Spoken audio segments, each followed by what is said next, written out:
Good day mga kabomboms booklet. Today ang tutorial natin kung paano ba mag-reset ng ating MPIN kapag ayaw tanggapin ni MPIN na ini-input natin kahit tama naman. So today, makikita nyo dito sa aking GCash app, nag-i-input ako ng MPIN ko and sigurado ako na ito yung MPIN ko, pero anong nangyari kasi dito, meron lumalabas na notification na incorrect daw yung MPIN na ine-enter ko. And remember na 3 failed attempts lang malalak yung ating account. And ayaw natin mangyari yon, kaya ang gagawin natin, dapat tumanap tayo ng solution. Kapag ganito, ibabak lang natin and itatap natin yung forgot MPIN dito sa may baba. And alam nyo ba na nire-recommend din talaga ni GCash na magpalit tayo ng MPIN every 3 months kasi for security na din ang ating account.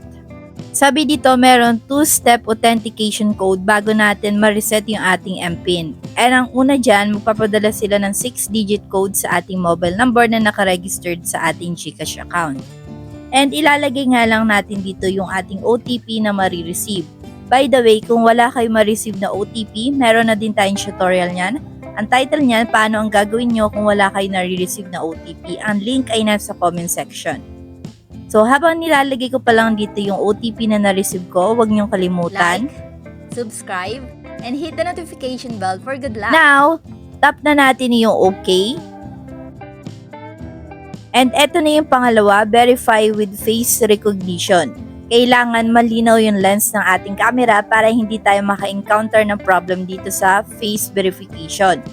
And kung nagkakaproblema kayo dito, meron din tayong tutorial kung paano susolusyonan yan. Ang link ay nasa comment section. Alright, so after nito, ang gagawin na natin, makakapag-set na tayo ng bagong MPIN. Ilalagay lang natin dito yung MPIN na gusto natin. And remember na dapat hindi madaling hulaan.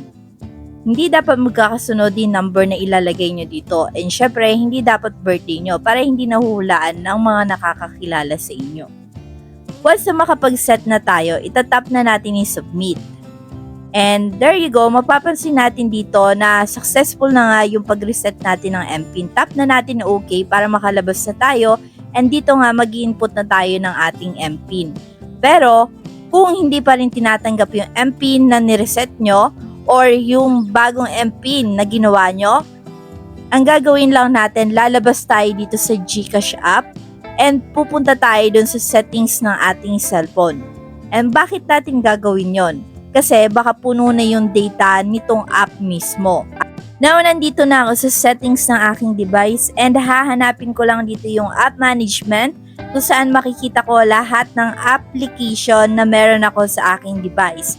Hanapin lang natin yung app list and dito isi-search natin yung GCash. Habang loading pa ako, meron kayong katanungan or suggestion, ilagay nyo lang yun sa ating comment section. I-type lang natin yung GCash dito sa search tool para mahanap natin yung GCash app. And here, itap natin. And puntahan natin tong storage usage. And dito, makikita natin yung clear cache and clear data. Pero kapag madami na yung data, itap na natin yung clear data para mag-back to start yung ating GCash app. And after nito, lalabas na tayo dito and pupuntahan na natin mismo yung ating GCash app and i-open natin. And by the way, pag nag-clear tayo ng data, hindi naman mababawasan yung balance ng ating account. And here, itatap natin yung OK. I-allow natin lahat ng permission. Ang mangyayari lang kasi dito, mag-i-input ulit tayo ng ating login credentials. Okay? So ayan, i-allow lang natin lahat ng permissions dito. And now, nandito na tayo sa may Your Account Even More Secure para mas G-Safe ka. Register your phone para ikaw lang pwede maka-access ng account mo. Input mo lang dito yung mobile number mo.